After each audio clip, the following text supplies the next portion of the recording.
On the morning of February 26, 1959, a civilian search party climbing the eastern slope of a mountain in the northern Ural range came upon a green canvas tent half collapsed in the snow. The tent was upright on its windward end and flattened at the leeward end where it had been buried. The two ski poles serving as the front uprights were still standing. A pair of skis driven into the snow as guy line anchors were still in place. Boots, woolen jackets, a hunting knife, an axe, a stove, food, the camera equipment and the diaries of all 9 occupants were still inside. The tent had been cut open from the inside, 3 long vertical slashes in the canvas. Whatever the 9 people inside had decided to do that night, they had done it from within. They had cut their own tent open in a snowstorm, in the dark, at 25 degrees below zero, and they had walked out into the wind without their boots and without their coats. None of them came back. This is the Dyatlov Pass incident. This is Volta vanished. The group called itself the Hibina Expedition. There were 10 of them at the start. They were students and recent graduates of the Ural Polytechnic Institute in Sverdlovsk, the city that the Soviet Union had built around the mining and the metalworks of the eastern Urals. Today, the city has gone back to its older name. It is called Yekaterinburg. The leader of the expedition was a 5th-year radio engineering student named Igor Dyatlov.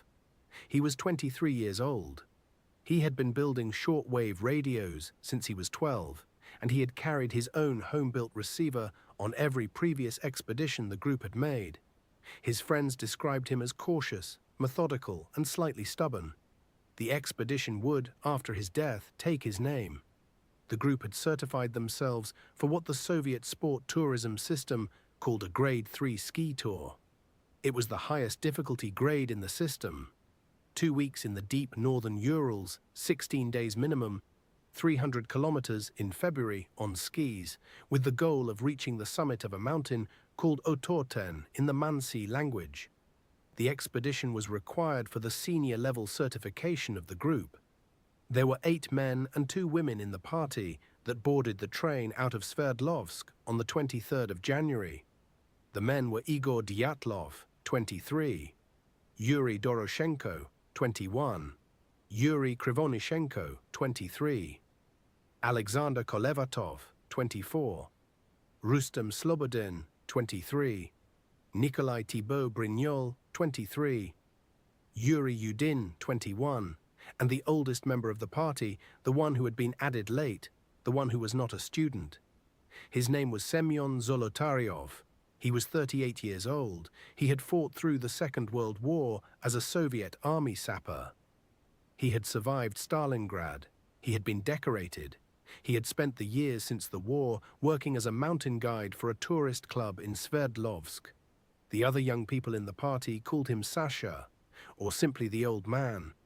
He had only joined this particular trip in January. He replaced an older friend of Dyatlov's who had dropped out at the last moment.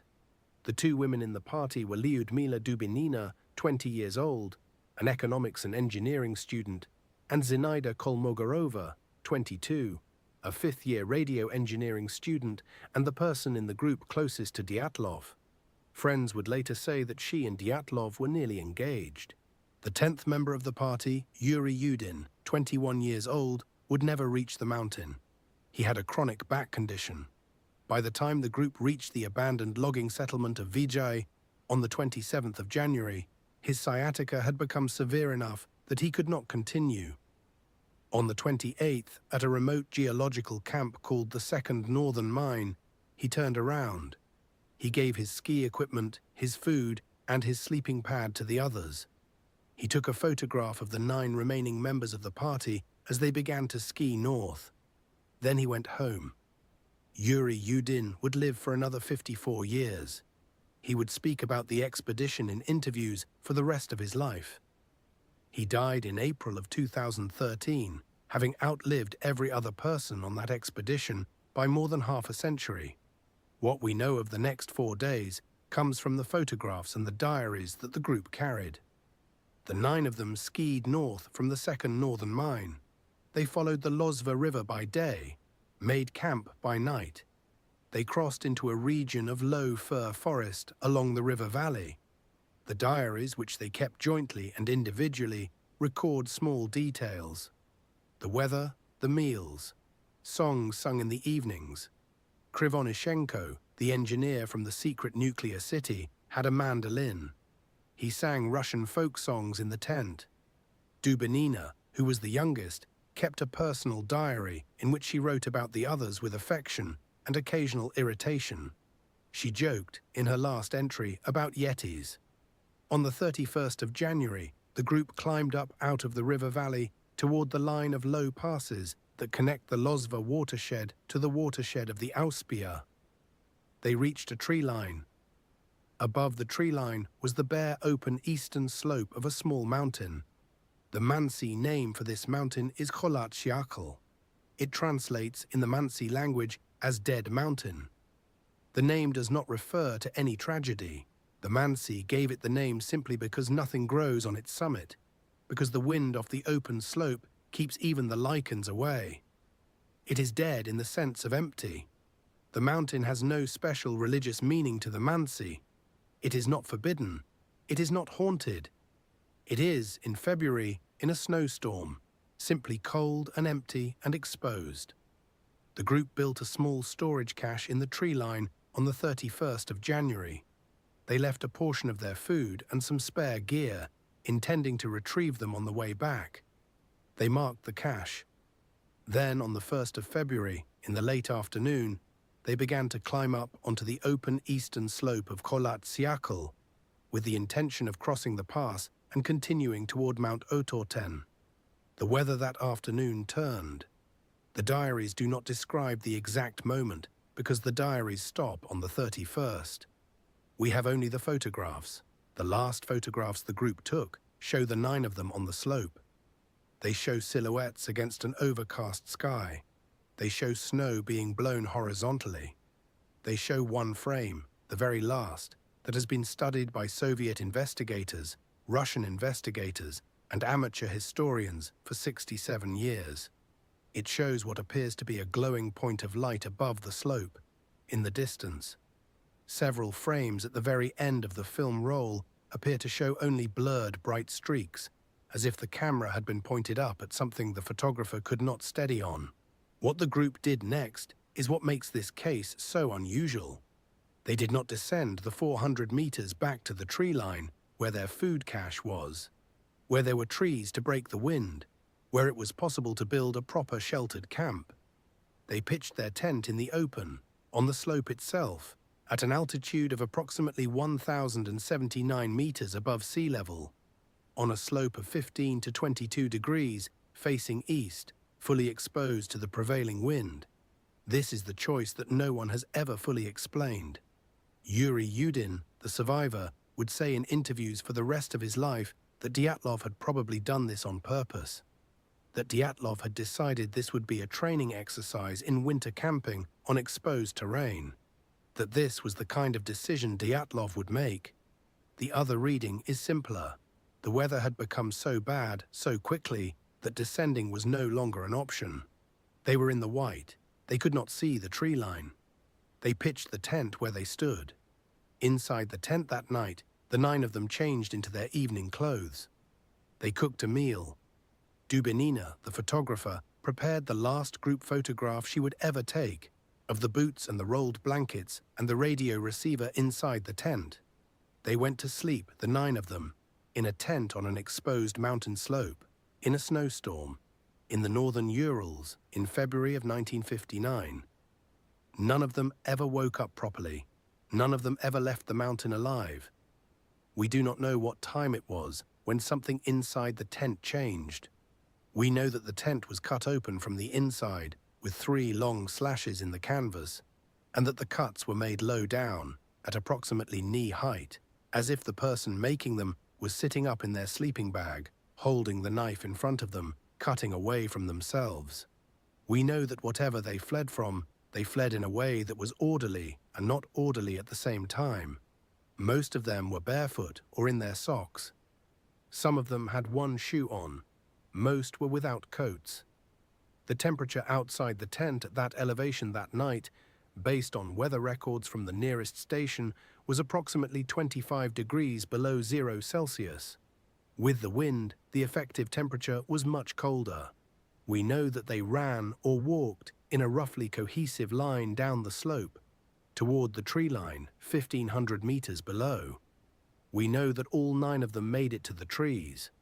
What happened after that, we have to reconstruct from the positions of their bodies. 3 weeks passed before anyone went looking for them. The group was expected back in Vijay by the 12th of February, and then to send a telegram from Vijay to Sverdlovsk.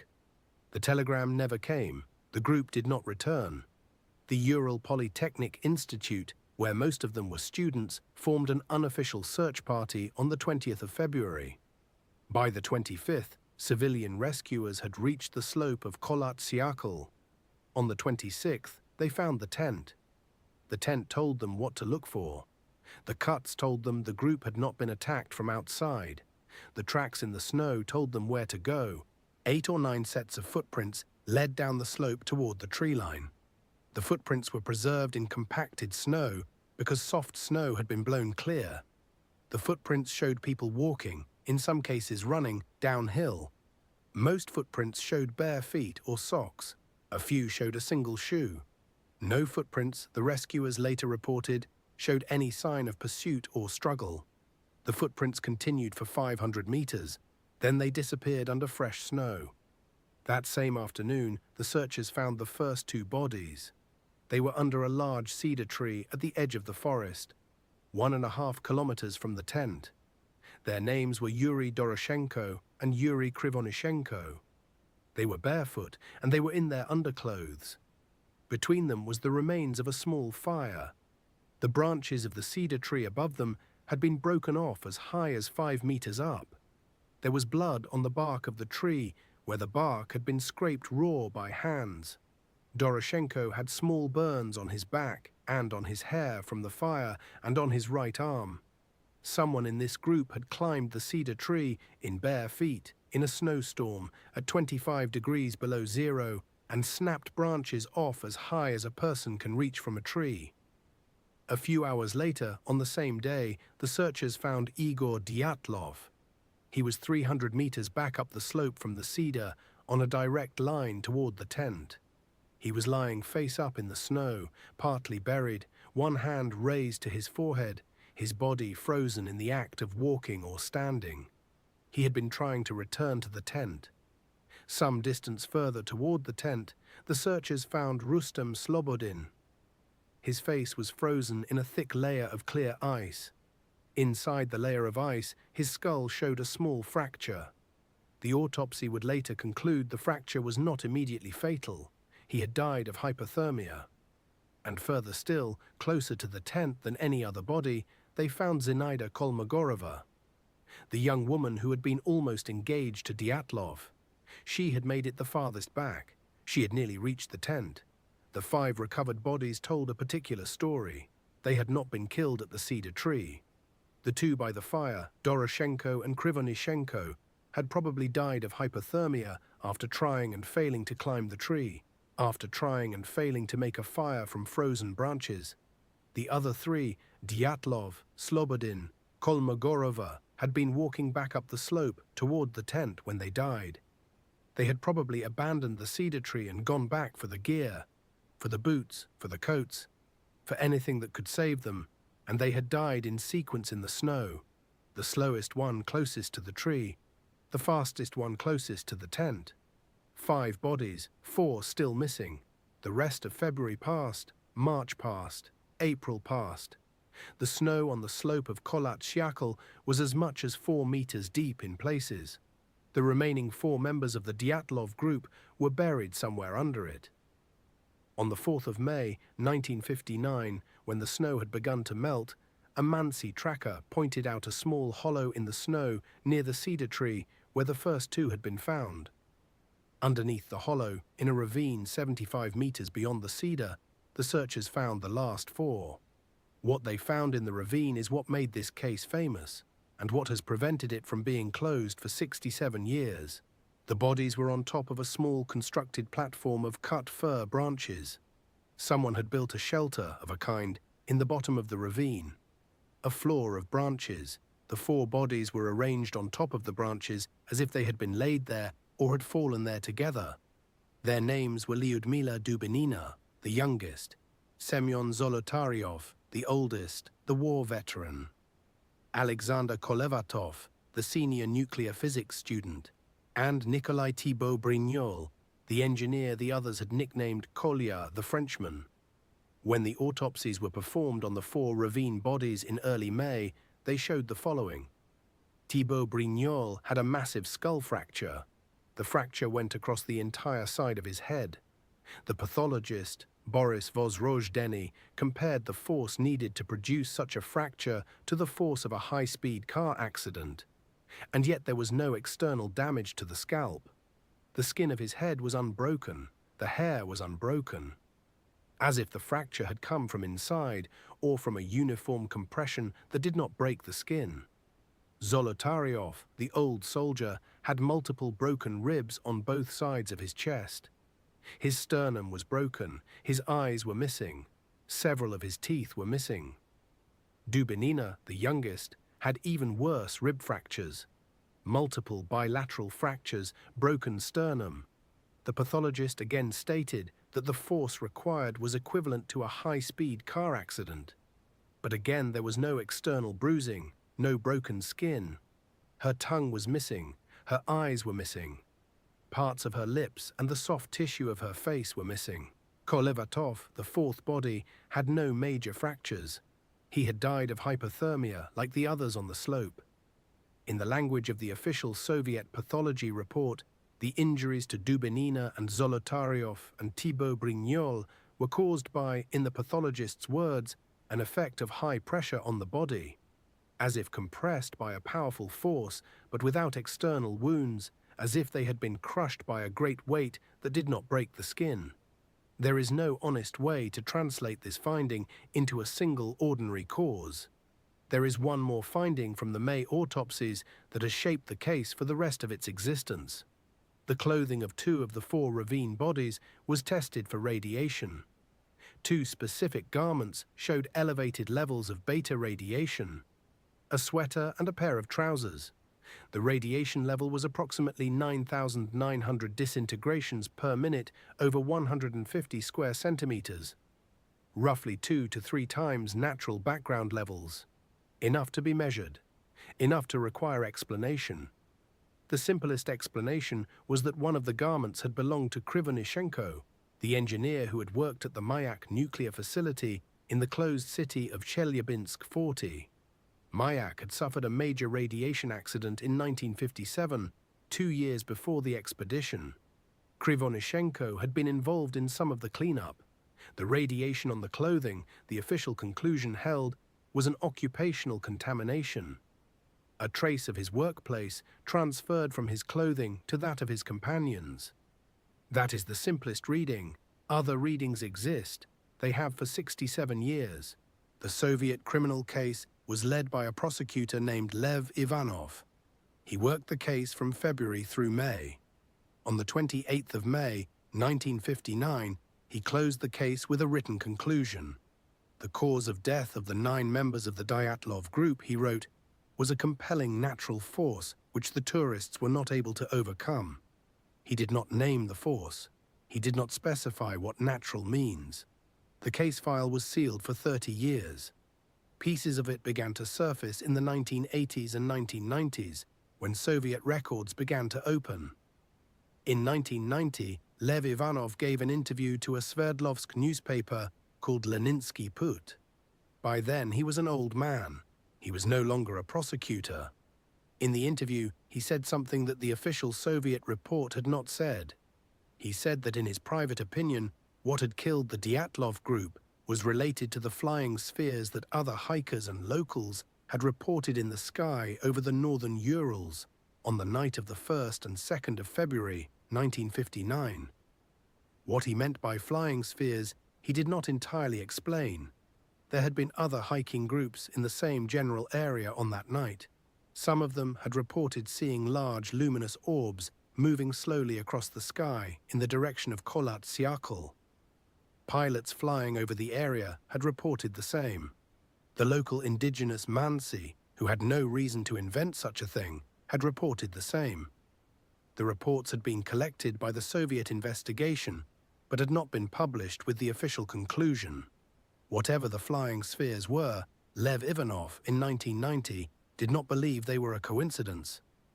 In the 67 years since, every theory has been proposed.